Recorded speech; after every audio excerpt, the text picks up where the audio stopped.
a very interesting gentleman. He recently retired from KABC Radio, was on there 23 years, also in other parts of the country. Still has a column in the Daily News, which is part of a group of newspapers that include the Daily Breeze and other newspapers in the greater Los Angeles area. So people kept asking over the last couple of years, when are you going to have Doug back? When are you going to have Doug McIntyre back? Well, guess what? Here is Doug McIntyre. He's back.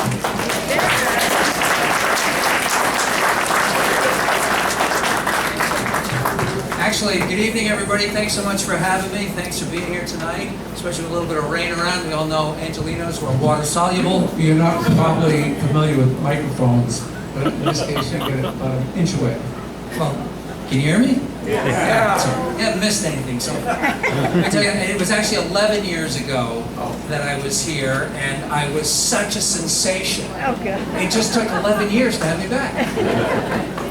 Hopefully tonight will be just as successful. Ladies and gentlemen, City Hall is filled with rats. You may have seen this headline. It did make the news. Now, it made the news and it was widely covered because they were very concerned about the four-legged vermin that had infested City Hall. I am much more concerned about the two-legged variety that have infested City Hall. The holy trinity of constituent groups in Los Angeles, which is developers, developers, of course, the public employee unions, and the lobbyists. And those are the constituents that matter in Los Angeles, and then everybody else is basically ATM machines and pants. Your job is to pick up the tab for the deals that are cut behind closed doors at City Hall. I want to, talk about the scandals and the problems at Los Angeles City Hall, because in the age of Trump, the news media, especially broadcast media, is so fixated on what's going on in Washington that we're missing out on what's happening in the second largest city in the United States of America. And it's enormously important. If LA fails, the country fails. And what happens in Washington is obviously important.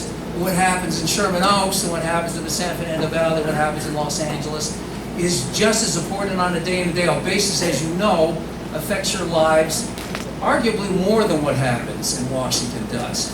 So, let's talk about what's been happening in Los Angeles. Well, the news media, I have to say, both the Times and the Daily News, have been covering a lot of the problems. It gets lost in the shuffle, unfortunately.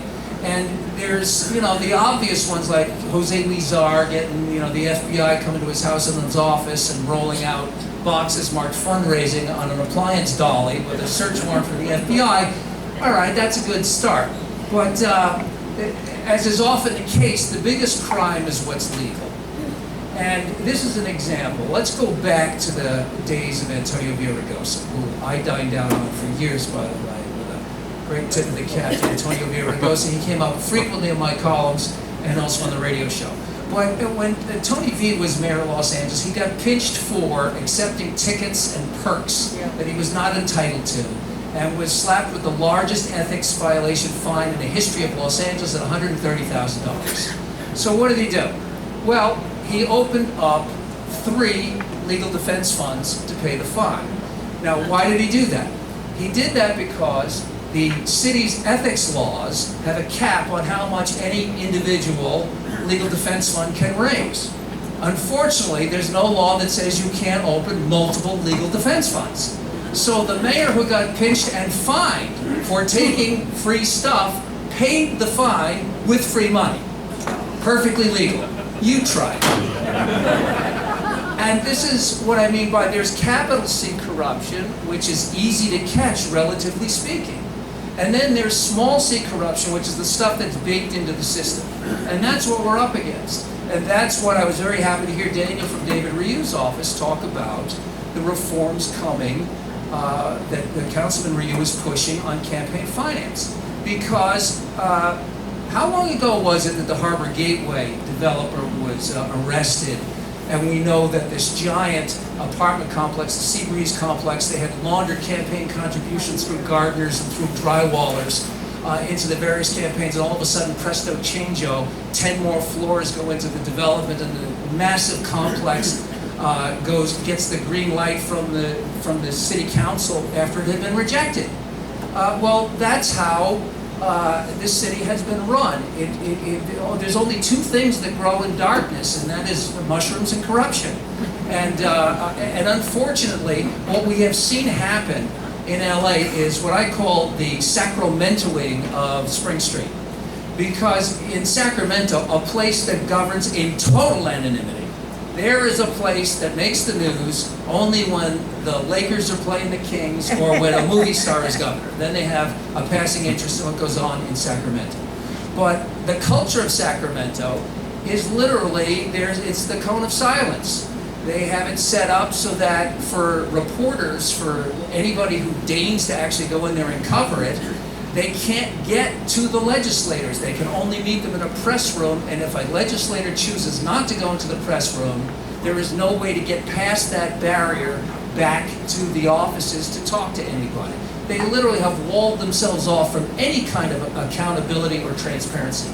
Well, we have now populated the city council with a lot of people who came from Sacramento, have that mentality, starting with the city council president, Herb Wesson, and that is now really the culture on Spring Street. It's very, very difficult for anybody, for even reporters who are credentialed, to get the elected officials in this city to respond, and it's frustrating. I know you're frustrated.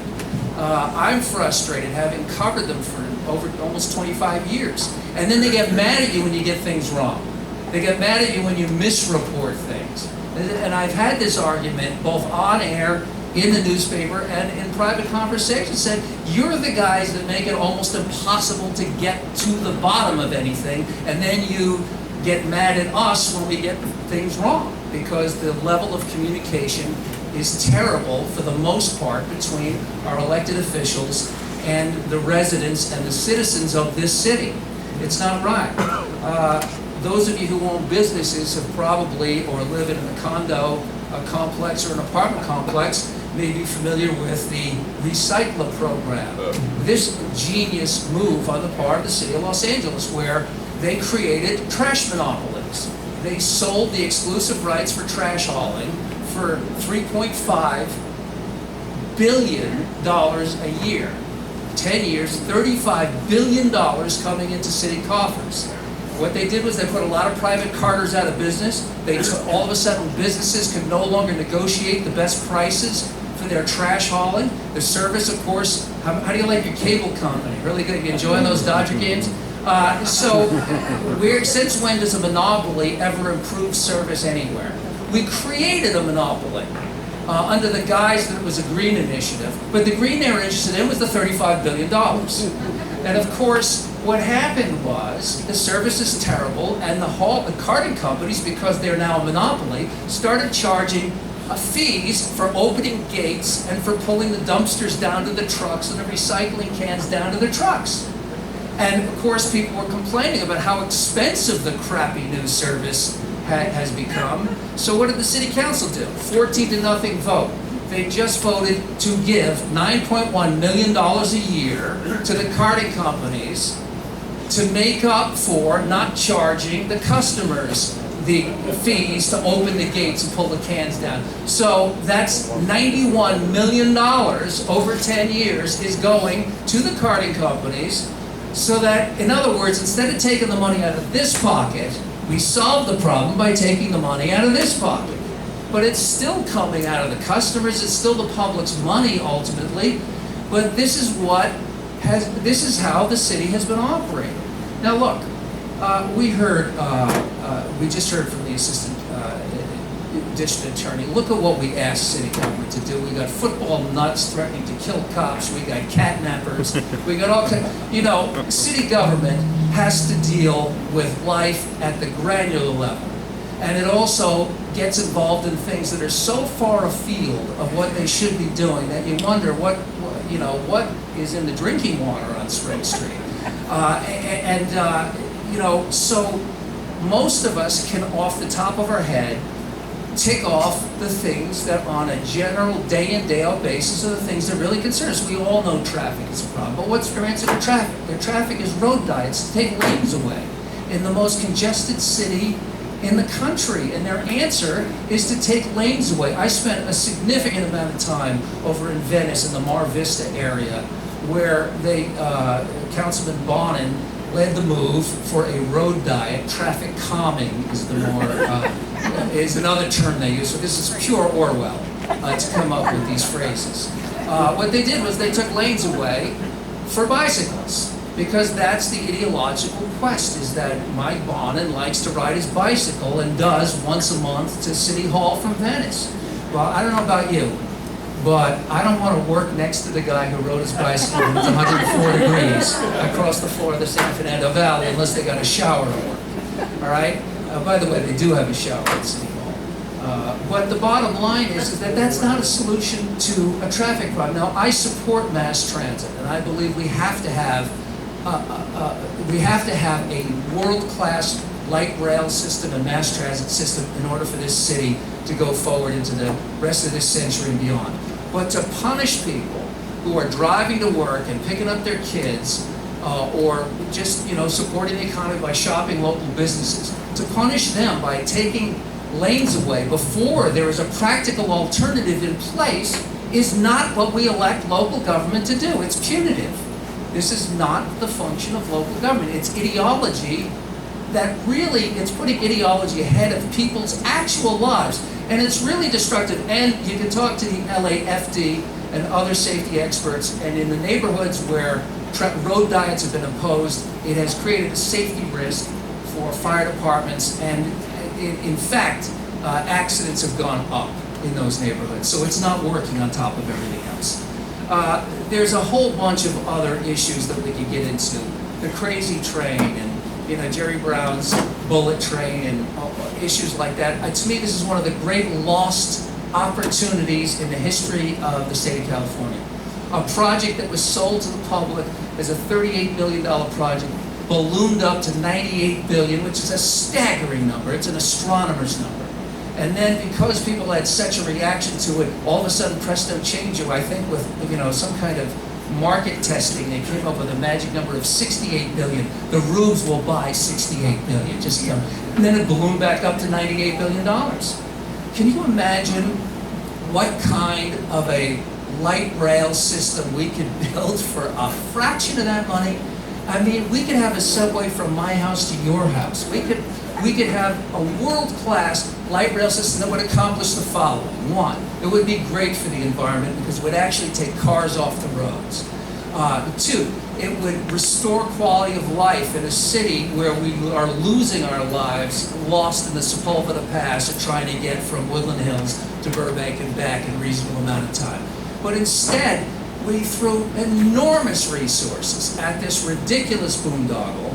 And now we're just watching this week, the director of the Light Rail Authority resigned, and we'll get another one, which is like changing deck chairs on the Titanic, because it's an inherently flawed project, and it's staggeringly expensive. And you must understand something. This is, the money that's been spent on that project has been spent deliberately, recklessly. It is from the textbook of Robert Moses out of New York, which is dig a big hole, make the biggest mess possible, spend as much money as you can, and then it has to be filled in. Because once you make a big mess, then eventually people say, we can't leave it like this, and the politicians say, we already spent billions of dollars, we can't waste that money, and then you keep throwing the classic good money after bad. And that's always been the strategy on the bullet train. And meanwhile, we're sitting in gridlock. Meanwhile, we keep getting price tags for what it would cost to take to put a tunnel through the Sepulveda Pass, which is what you need in order to have light rail make the grade. Light rail systems can't make the incline on going through the Sepulveda Pass without switchbacks or a tunnel. The tunnel is the answer, but it's expensive. But a fraction of what this crazy train is going to cost. But that's what our politicians have signed on for. Except now we have no idea because the new governor said something that we thought was killing the crazy train. And then he said that the media misreported it, so I guess it was fake news. I want to, I want to just point out something. There was a very important piece in the Daily News and in the Southern California News Group papers on Sunday. And it was about all of these special districts that crisscross California. And the list of them, I'm not going to read it to you, but it fills this whole chart. And I'm just going to randomly read you a couple of these titles. The County Sanitation District Number 3, the Antelope Valley Healthcare District, the County California State University Risk Management Authority, the Santa Clarita Valley Sanitation District of Los Angeles County, and on and on and on they go with all of these names of things that we have no idea what they are. And the point is that there's literally billions of dollars sitting in these accounts of these absolutely nameless, faceless, unaccountable agencies. Nobody knows what they do, who they're doing, what they're doing. And this is the challenge that we have. How many days are in your, how many hours are in your day? Mine's got 24, all right? And this is where we're being beaten down by over-government. I'm not a libertarian. There's a function for government, there's a role for government, and we have to pay for government if we're serious adults. But there's this, and there's over layers of bureaucracy onto bureaucracy. It's like peeling an onion, only it's your money that's getting peeled away. And the problem is that at some point it becomes psychologically and spiritually corrupting, not just financially corrupting. Because what happens is people start reading these stories about some other guy who got caught pinched with another, hand truck of documents being seized by the FBI, and then they start to think, well, I better get mine while the getting's good. And then the culture becomes corrupt, and that's when we're done. We're done when we, the people, start to feel like we might as well get ours because everybody else is getting theirs, then we're done. I mean, that's when we're done. But we're getting beaten down because there is only 24 hours in the day. And it seems like every time you go online, there's 15 more bad news stories that are coming across your news feed, and it creates an odd perception because it can create the perception that these are terrible times that we're living in, and they're not. They're not terrible times that we're living in. Even with the developer controversies that are going on here in Los Angeles, I like living in a city that people want to build in. Because I tell you, you can go to places like Schenectady and a lot of these, Brockton, Massachusetts. There's a lot of cities in this country that you couldn't get a developer to build in, even if they, if they owned the entire city council. This is a city that has a lot going for it, but it requires constant attention. And I am always proud to talk to a group like this every 10, 11, 15 years. I'm not going to come out and talk to you because I know that the folks in this room, all of you, are involved. You are paying attention. That's why you're here. The problem is, how do we expand this? How do we get this out from rooms like this into living rooms and have people put their phones down for a second and talk about this stuff? And that's a real challenge. It's very difficult. And we have...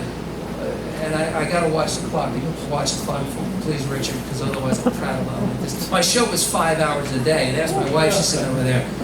She was happy to have me on the radio. On the radio, she could turn it off at home and just keep going. But there is something happening at a very, very profound level. And that is our phones have changed humanity. And they've changed something in wonderful ways, absolutely magnificent ways. But there's something there's always the law of unintended consequences. And one of the things that's happened is that we are connected globally. And there's wonderful virtues to that, but the downside to that is that people are organizing their lives outside of traditional institutions.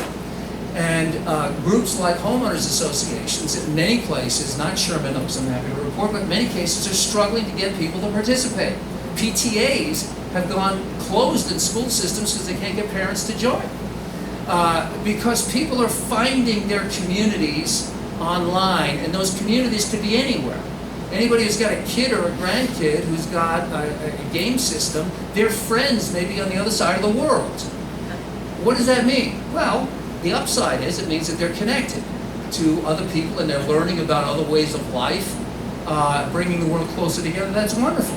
But what it can also mean is that there's a disconnect between the geographic location of the next generation of Americans and the connectivity to their community and country, because that they are citizens of the world. They're literally playing with friends who are on the other side of the planet. And again, acknowledging the beauty of what that can represent, the downside is we need people here. We need people who are connected here. And this goes back to why I think everybody will run off to the headlines on Donald Trump or Nancy Pelosi, whoever du jour. But City Hall, Sacramento, the school board, zero. Nothing. People can't even, they couldn't tell you who their city council members, they couldn't tell you they couldn't pick their state assemblyman out of a police lineup, which is where a lot of them should be, by the way. You know?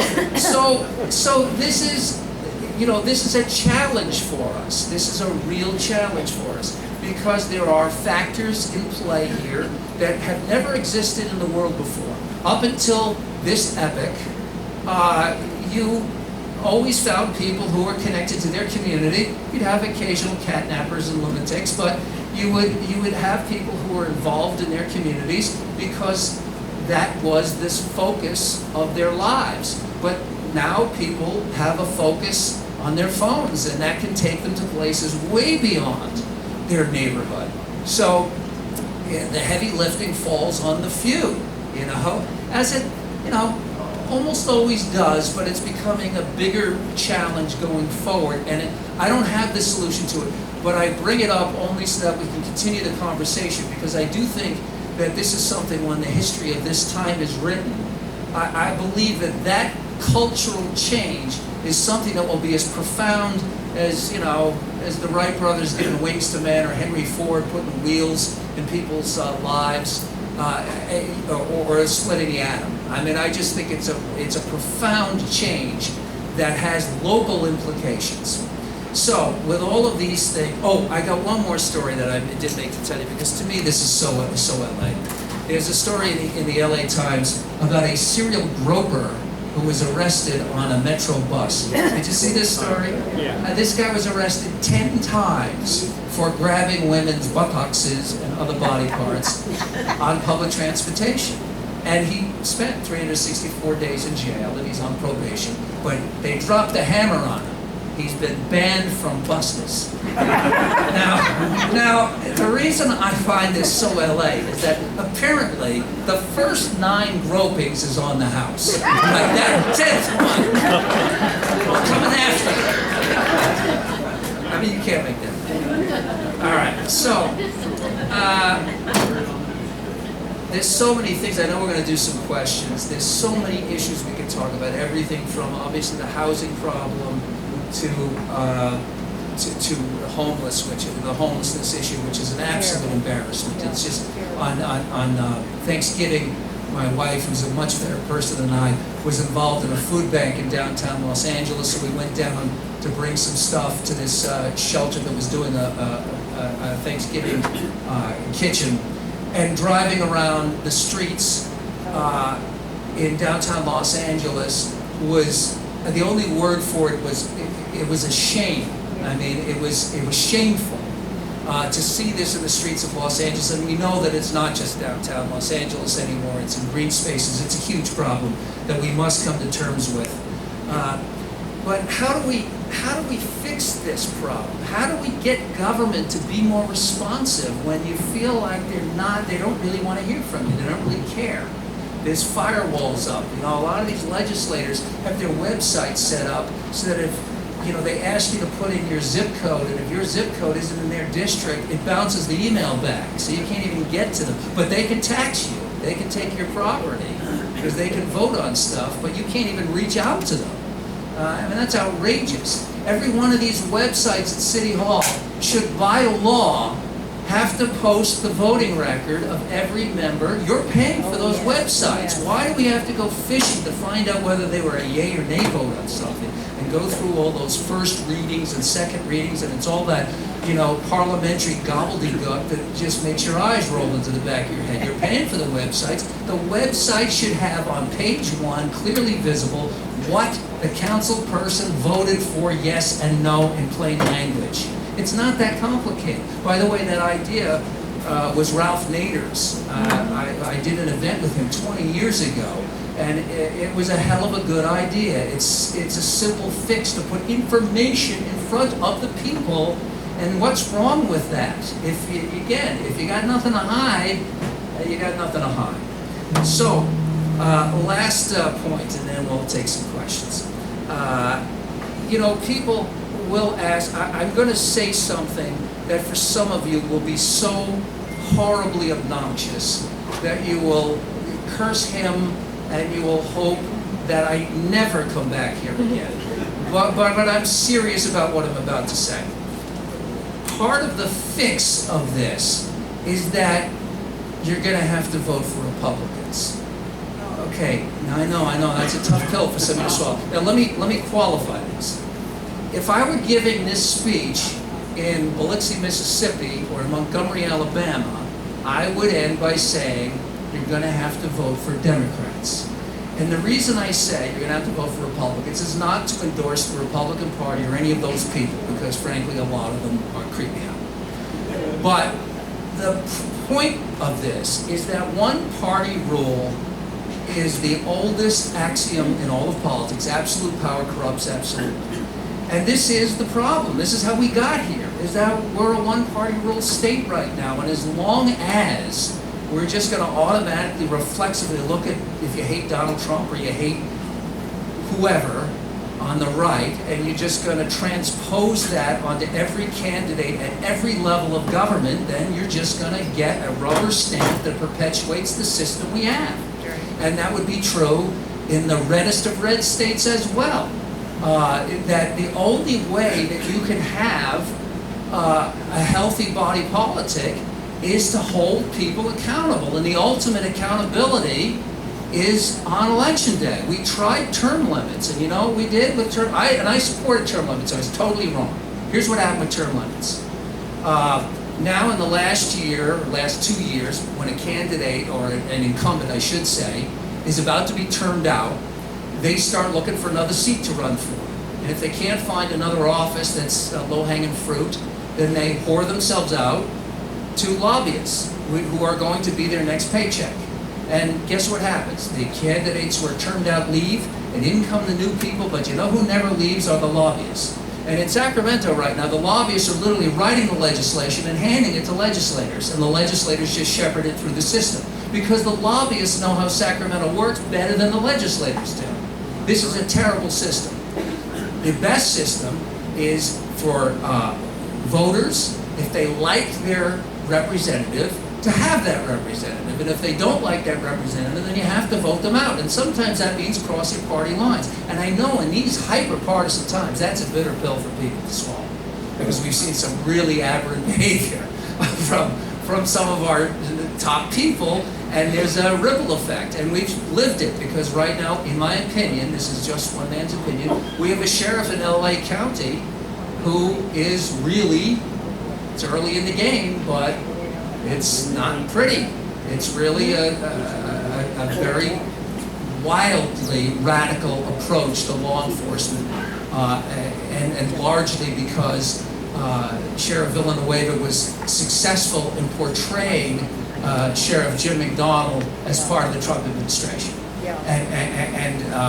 And I think that, you know, again, the jury's out, but you know, that's a problem. At some point, we have to be able to make decisions and say that these local offices, what we're looking for is integrity, competence, responsiveness. Integrity, competence, responsiveness. Because otherwise we end up with road diets, and we end up with corruption, and we end up with either ideological, you know, windmill tilling, or we end up with the FBI taking out a city councilman's financial records on a hand truck. And I don't think either of those are particularly desirable.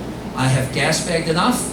Let's turn this off, take a couple of questions. Thanks so much. Before we take questions from Matt, two questions that came up a lot before we started was, first of all, what is your background? Where'd you grow up? Are you local?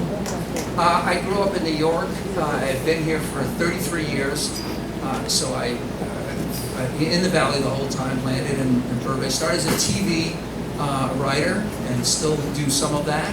And then sort of stumbled into the radio thing by accident and then stumbled through it for a quarter of a century. And in the process of that, it was an education in local government because I spent a lot of time on this show talking about local issues because I felt it was underrepresented, especially in broadcast media. So that kind of was a school. And then it's at some point, I mean, it can get very serious, but you also have to laugh because otherwise you lose your mind. And some of it is funny. I'm in a car, I'm sorry, right in the headline, you know, City Hall filled with rats. Kind of the jokes write themselves. So. Okay, why don't you also maybe introduce your wife? Yes, my wife is right over there, Penny Pizer, the long-suffering Penny Pizer. Thank you. And the second question before we turn it over to Matt is, when are you going to run for office? Oh, never. Has this city not suffered enough? No, under no circumstances am I ever. I mean, here's the thing. The only thing I know how to run is my mouth, and half the time not even that. Under no circumstances would I run for office. And I say this because I have been highly critical of elected officials. I also have great respect for elected officials. My father was a mayor of the town that I grew up in. Paid $1,200 a year. He lost money every year by a ticket, a charity, a raffle. My wife's father was a congressman for 10 years. I have a great deal of respect for people who serve the public, who go into public service and run for office and put their, you know, the man in the arena, as Theodore Roosevelt said. It's easy to stand on the sidelines and point out where other people have gone wrong. So I'm not anti-politician, but I am offended by the culture that has raised where the politicians look at the citizens of the community as, like I said, like ATM machines, and that's not what we're supposed to be. We're not ATM machines. Okay, so these questions are not my questions, so I'll ask the person to stand up or raise their hand so you can actually address them. There's a few questions. We only have a few questions tonight. I think most of the folks just wanted to hear what you had to say, which is always exciting. But some of these questions have nothing to do with him, so I'm not going to ask these questions. There's a couple PSA types of announcements, and I guess I can go ahead and do that. I don't know, Richard shaking his head, no, I can't do that. But before I go into these questions, we were all against, or most of the folks in this room, we all fought for term limits. Now that we've had term limits, what are your thoughts on that as far as term limits being part of the problem right now? These politicians don't see future, they don't see future planning. Well, like I said, I think I have come to regret term limits in California because I think we've seen the results over the last 25 years. It's gotten worse because the lobbyists are writing the legislation. And here's an example. Term limits passed because everybody wanted to get Willie Brown out of the Speaker's chair in Sacramento. That's essentially what it was. It's always a bad idea to change the Constitution because of a person. It really is, because this is, we will all eventually leave one way or another. Maybe it's feet first, but we're all going one way or another. So that was a mistake, because in order to get Willie Brown out, what we did was we empowered unresponsible people. And by that I mean legislators can, from the city council on upward, whatever level of government, they can take care of their supporters and not be there when the bills come due. Right. And this is what has happened, is that the state legislature, and to a great extent the city council, will make deals with the unions or with whoever, and when the bills come due, they're not there because they've been termed out. So what they do is they make deals for short-term gain, but we're left holding the bag in the long term. So in an attempt to solve one problem, we made a bigger problem. And we've seen it. because the cost of government has spiraled, and frankly, in many cases, the services have not come close to matching what we pay for. So. Okay, so Marshall, raise your hand. So Richard already asked you, and you already said that you have no interest in local politics, running for politics. Marshall's question is, we all know that you left radio. So when are you going to announce that you're running for presidency? President of what? No, I am write not. that, Matt. I am not. I mean, once my high school yearbook photos show up, I mean, please. No, I don't have any. No interest, okay. I left radio because, frankly, and I'm very candid about this, and I said it on the air at the time, that I made the decision to leave. I find the current tenor of the times we live in so repulsive, so negative, so demoralizing, that I don't want any part of it. I couldn't stand talking about it on the air anymore, because it's just so angry and hateful, and it's not, I mean, I'm 61 years old, and I know how fast the last 20 years went by. And I figure if the next 20 years go by as fast as the last 20 years went by, I just don't want to spend it talking about horrible people doing horrible things, which is what so much of it was. So I don't know if that's a direct answer to the question, but no, politics is not in my future. All right, Charles Baker, right there. It's been reported that in 2017, California, combined with the cities, the counties, and the states, provided about $23 million in aid to illegal aliens. These payments were made without the approval of voters and/or taxpayers. Would you care to comment on why illegals receive preferential treatment before the needs of U.S. citizens and legal residents, such as homeless, veterans, etc.? Well, this is an issue that I've talked about more than any issue that's ever come up. In fact, it was the very first time, illegal immigration, the first issue I ever talked about when I started in radio 20 plus years ago. And, you know, I'll do it as briefly as possible. I am unalterably opposed to illegal immigration. I believe we need a border wall from the Gulf of Mexico, not a wall, we need a barrier from the Gulf of Mexico to the Pacific Ocean. It's not a panacea, and it's not going to stop every person from coming across the southern border illegally, but if perfection is the standard by which government programs are now going to be judged going forward, then we can't do anything, because we're not going to have perfection. It's just a tool in the toolbox. But with that said, I also am, baked into my DNA, am 100% pro-immigration. My grandmother was a housekeeper, came from Ireland in 1914. She scrubbed toilets, and she worked on estates on Long Island. And she was an actual Rosie the Riveter working at the Grumman Aircraft Factory during World War II.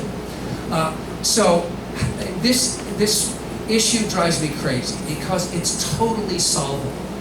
We are not asking for internment camps and to roll up people and deport millions of people, et cetera, et cetera. What we're asking is reasonable, effective border enforcement, not just at the southern border, because I must remind people that about a third of illegal immigration comes through airports. Well, people can get a tourist visa and come in, you know, change planes in London and land in Nashville and vanish, and no one ever goes looking for them. So it's a solvable problem, but politics has gotten in the way of it, because the two-party system, for very different reasons, doesn't want to touch this issue.